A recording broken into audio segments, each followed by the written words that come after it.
Hello students, welcome to knowledge nest. क्या आप जानते हैं इंडिया में नेशनलिज्म एक आज़ादी की कहानी है। ऐसी कहानी जहां लोगों ने अपनी आइडेंटिटी, अपना बिलोंगिंगनेस खुद डिफाइन किया। ये सिर्फ यूरोप के नेशन स्टेट फॉर्मेशन जैसा नहीं था, बल्कि इंडिया में ये सीधा एंटी कॉलोनियल मूवमेंट से जुड़ा हुआ था। लोग अपनी एकता को कॉलोनियल रूल के अगेंस्ट लड़ते हुए ढूंढने लगे। तो बच्चों, चलिए शुरू करते हैं इस सफ़र को, जिसमें आपको क्लास 10th का हिस्ट्री का चैप्टर नंबर 2 समझाया जाएगा। तो क्या हो अगर मैं आपको बताऊं कि नमक ने एक बार ब्रिटिश एम्पायर को पूरी तरीके से हिला कर रख दिया था। ये सिर्फ एक नमक की बात ही नहीं थी, ये उस आग की चिंगारी थी जो पूरे हिंदुस्तान में आज़ादी की रोशनी बन गई। नेशनलिज्म इन इंडिया सिर्फ एक चैप्टर ही नहीं है, ये एक इमोशन है, एक दास्तां है उन लाखों लोगों की जिन्होंने अपने देश के लिए सब कुछ निछावर कर दिया। इसे जानने के लिए हमें 1920s के उस दौर में जाना होगा जब भारत ने एक नया तरीका अपनाया आज़ादी की तरफ बढ़ने का। फर्स्ट वर्ल्ड वॉर और उसका कहर साल 1919 के बाद नेशनल मूवमेंट में बहुत चेंजेस आए। फर्स्ट वर्ल्ड वॉर ने पूरा सीन बदल दिया। डिफेंस एक्सपेंसेस इतने बढ़ गए कि वार लोन्स और टैक्सेस से फाइनेंस किया गया। कस्टम्स ड्यूटीज बढ़ गई, इनकम टैक्स इंट्रोड्यूस हुआ। 1913 से 1918 तक प्राइसेस डबल हो गए। आम लोगों के लिए जीना पूरी तरीके से मुश्किल हो गया। और तो और गांव से जरूरतन सिपाही रिक्रूट किए गए, जिससे चारों तरफ गुस्सा फैल गया। फिर 1918, 19 और 1920 और 21 में फसल खराब हो गई, फूड की एक्यूट शॉर्टेज हो गई और इसके साथ एक भयानक इन्फ्लुएंजा एपिडेमिक भी आ गया। 1921 की सेंसस के अकॉर्डिंग 12 से 13 मिलियन लोग फैमिन और एपिडेमिक से मर गए। लोगों को लगा कि वार के बाद हार्डशिप्स खत्म होंगे, पर ऐसा बिल्कुल भी नहीं हुआ। और तभी एक नया लीडर आया, एक नया तरीका लेकर। महात्मा गांधी और सत्याग्रह का विचार। जनवरी 1915 में महात्मा गांधी साउथ अफ्रीका से वापस आए। वहां उन्होंने रेसिस्ट रेजिमे के खिलाफ सत्याग्रह का नया तरीका यूज किया था। सत्याग्रह का मतलब था ट्रुथ की शक्ति। इसमें बिलीफ था कि अगर कॉज सच्चा है, इनजस्टिस के खिलाफ है, तो फिजिकल फोर्स की जरूरत नहीं है। नॉन वायलेंस से भी बैटल जीती जा सकती है। ऑप्रेसर की कॉन्साइंस को अपील करके गांधी जी का यकीन था कि ये नॉन वायलेंस का धर्म पूरे इंडिया को यूनाइट कर सकता है। तो इंडिया आकर उन्होंने कई जगहों पर सत्याग्रह ऑर्गेनाइज किए, जैसा सबसे पहला 1917 में चंपारण, बिहार में पीजेंट्स को इंस्पायर किया ऑप्रेसिव प्लांटेशन सिस्टम के अगेंस्ट। दूसरा उसी साल में 1917 में खेड़ा, गुजरात के पीजेंट्स को सपोर्ट किया जो क्रॉप फेलियर और प्लेग से परेशान थे और रेवेन्यू रिलैक्सेशन चाहते थे। तीसरा 1918 में अहमदाबाद में कॉटन मिल वर्कर्स के लिए सत्याग्रह किया। अब बात आती है बच्चों रॉलेट एक्ट की। एक बड़ा धोखा। इन सक्सेसेस से गांधी जी को और ज्यादा हिम्मत मिल गई। 1919 में उन्होंने नेशन वाइड सत्याग्रह लॉन्च करने का सोचा, रॉलेट एक्ट के खिलाफ। ये एक्ट इंपीरियल लेजिस्लेटिव काउंसिल ने जल्दी से पास कर दिया था, इंडियन मेंबर्स के ऑपोजिशन के बावजूद। इसने गवर्नमेंट को पॉलिटिकल एक्टिविटीज को दबाने की अनलिमिटेड पावर्स दे दी थी और पॉलिटिकल प्रिजनर्स को 2 साल तक बिना ट्रायल के डिटेंशन की परमिशन दी। गांधी जी ने इससे अनजस्ट लॉ कहा और 6 अप्रैल को हड़ताल यानी कि स्ट्राइक से नॉन वायलेंट सिविल डिसोबीडियंस शुरू करने को कहा। सिटीज में रैलीज हुई, रेलवे वर्कशॉप्स में वर्कर्स ने स्ट्राइक करी, शॉप्स बंद हो गए। ब्रिटिश एडमिनिस्ट्रेशन डर गया, उन्हें लगा कम्युनिकेशन लाइंस जैसे रेलवेज और टेलीग्राफ डिसरप्ट हो जाएंगे। उन्होंने नेशनलिस्ट पर क्रैकडाउन करना शुरू कर दिया। अमृतसर से लोकल लीडर्स को अरेस्ट किया गया। गांधी जी को दिल्ली में एंटर करने से रोका गया। फिर आता है जलियांवाला बाग। एक खूनी दिन 10 अप्रैल को अमृतसर में पुलिस ने पीसफुल प्रोसेशन पर गोली चला दी, जिससे बैंक्स, पोस्ट ऑफिसेज और रेलवे स्टेशंस पर अटैक्स हुए। मार्शियल लॉ लगाया गया और जनरल डायर ने कमांड संभाली। और फिर 13 अप्रैल को इनफेमस जलियांवाला बाग इंसिडेंट हुआ। वहां एक बड़ा क्राउड जमा हुआ था। कुछ लोग गवर्नमेंट के रिप्रेसिव मेजर्स के खिलाफ प्रोटेस्ट करने आए थे और कुछ एनुअल बैसाखी फेयर में आए थे। बहुत से गांव वाले मार्शियल लॉ से अनजान थे। डायर आया, एग्जिट पॉइंट्स ब्लॉक कर दिए और क्राउड पर गोली चला दी। हंड्रेड्स मर गए। उसका मकसद था, जैसे उसने बाद में बताया, मॉरल इफेक्ट प्रोड्यूस करना, सत्याग्रहीज के दिमाग में डर और दहशत पैदा करना।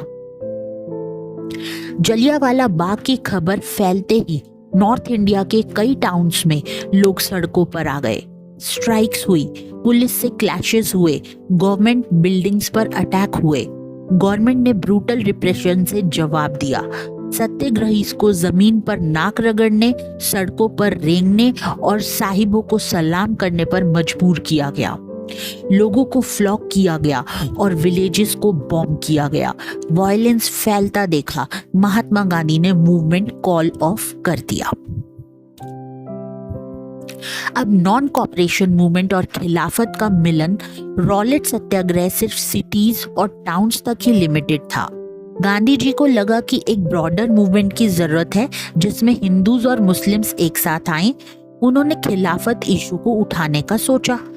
फर्स्ट वर्ल्ड वॉर में ओटोमन टर्की हार गया था और रूमर्स थे कि ओटोमन एम्परर खलीफा, जिसे हम बोलते हैं इस्लामिक वर्ल्ड का स्पिरिचुअल हेड, पर हार्श पीस ट्रीटी इंपोज किया गया। खलीफा की टेम्पोरल पावर्स को डिफेंड करने के लिए मार्च 1919 में बॉम्बे में खिलाफत कमेटी बनी। यंग मुस्लिम लीडर्स जैसे कि मोहम्मद अली और शौकत अली ब्रदर्स गांधी जी के साथ इस इशू पर यूनाइटेड मास एक्शन की पॉसिबिलिटी डिस्कस करने लगे। गांधी जी ने इसे मुस्लिम्स को यूनिफाइड नेशनल मूवमेंट के अम्ब्रेला में लाने का मौका देखा। सितंबर 1920 में कैलकाटा कांग्रेस सेशन में उन्होंने दूसरे लीडर्स को नॉन कॉपरेशन मूवमेंट शुरू करने के लिए कन्विंस किया, खिलाफत और स्वराज दोनों के सपोर्ट में।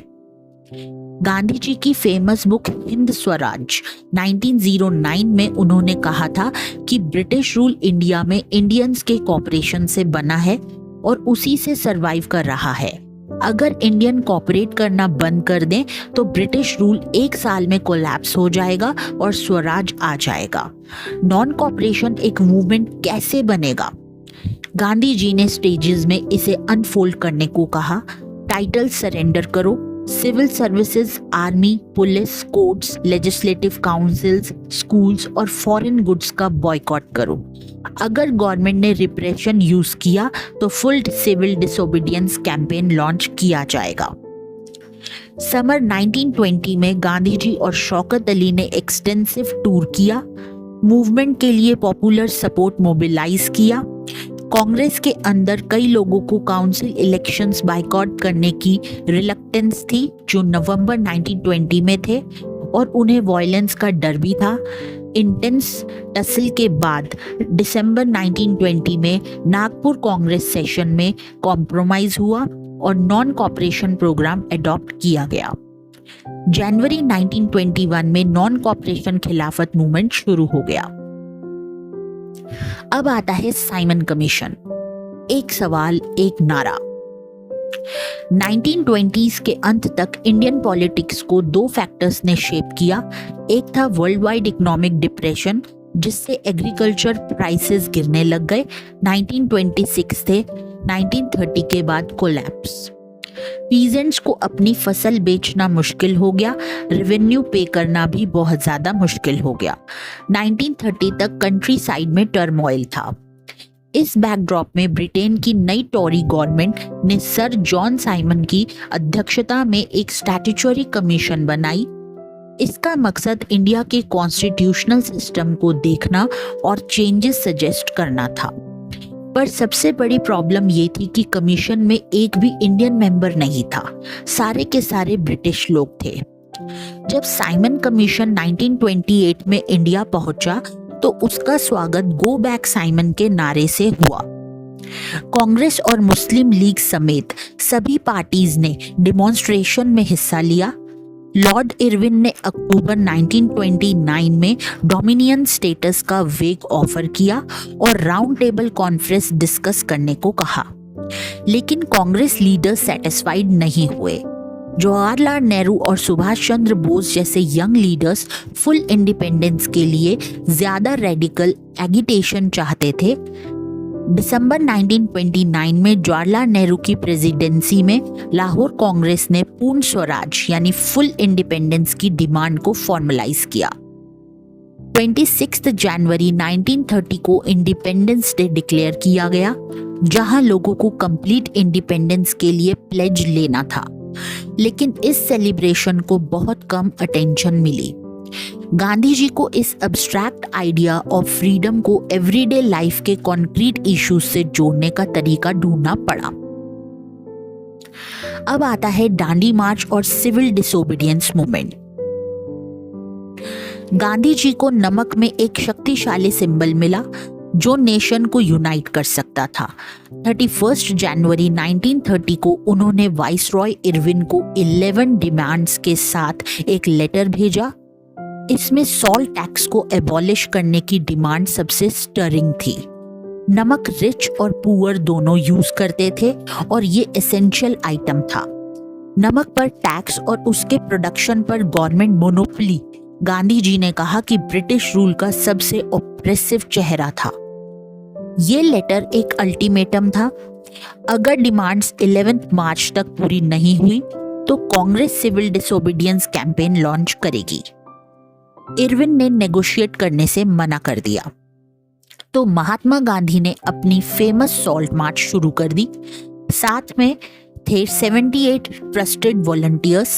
साबरमती से दांडी तक 240 माइल्स का सफर था ये।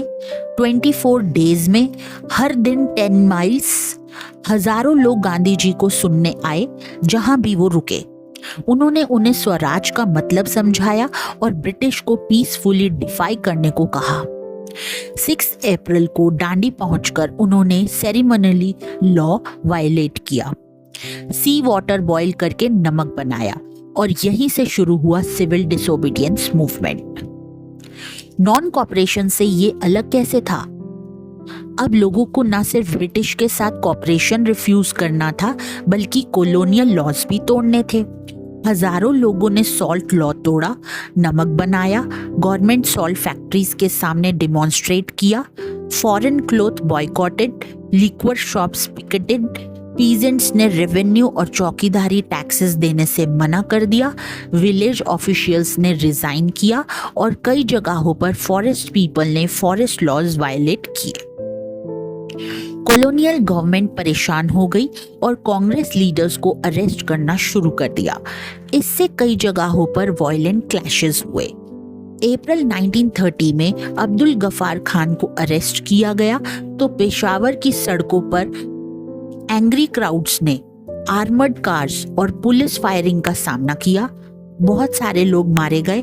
1 महीने बाद जब महात्मा गांधी खुद अरेस्ट हुए, शोलापुर में इंडस्ट्रियल वर्कर्स ने police post, municipal buildings, law courts और रेलवे स्टेशंस पर अटैक किया। ये सब ब्रिटिश रूल के सिंबल्स थे। डर कर गवर्नमेंट ने ब्रूटल रिप्रेशन की पॉलिसी अपनाई। पीसफुल सत्याग्रहीज पर अटैक हुआ, विमेन और चिल्ड्रन को पीटा गया और लगभग 1 लाख लोग अरेस्ट हुए। इस सिचुएशन में महात्मा गांधी ने एक बार फिर मूवमेंट कॉल ऑफ करने का डिसाइड किया और 5 मार्च 1931 को इरविन के साथ एक पैक्ट किया जिसे हम कहते हैं गांधी इरविन पैक्ट। इस पैक्ट के तहत गांधी जी ने लंदन में राउंड टेबल कॉन्फ्रेंस में पार्टिसिपेट करने की सहमति दी और गवर्नमेंट ने पॉलिटिकल प्रिजनर्स को रिलीज करने का वादा किया। दिसंबर 1931 में गांधी जी कॉन्फ्रेंस के लिए लंदन गए, पर नेगोशिएशंस टूट गए और वो डिसअपॉइंटेड वापस आ गए। इंडिया आकर उन्होंने देखा कि गवर्नमेंट ने रिप्रेशन का नया साइकिल शुरू कर दिया है। गफ्फार खान और जवाहरलाल नेहरू जेल में थे, कांग्रेस को इल्लीगल डिक्लेयर कर दिया गया था और मीटिंग्स, डेमोन्स्ट्रेशंस और बॉयकॉट्स को रोकने के लिए मेजर्स इम्पोज किए गए थे। बड़े ऑपरेशन के साथ महात्मा गांधी ने सिविल डिसोबीडियंस मूवमेंट को रीलॉन्च किया। 1 साल से ज्यादा चला, पर 1934 तक मोमेंटम उन्होंने पूरी तरीके से खो दिए। तो बच्चों, ये तो था अभी तक का मूवमेंट का सफर। अगर आपको ये मूवमेंट की कहानी अच्छी लगी तो इस वीडियो को लाइक ज़रूर करें, मेरे चैनल को सब्सक्राइब करें और ज़्यादा से ज़्यादा इस चैनल को शेयर भी करें। तो आगे का पार्ट हम नेक्स्ट वीडियो में कंटिन्यू करेंगे।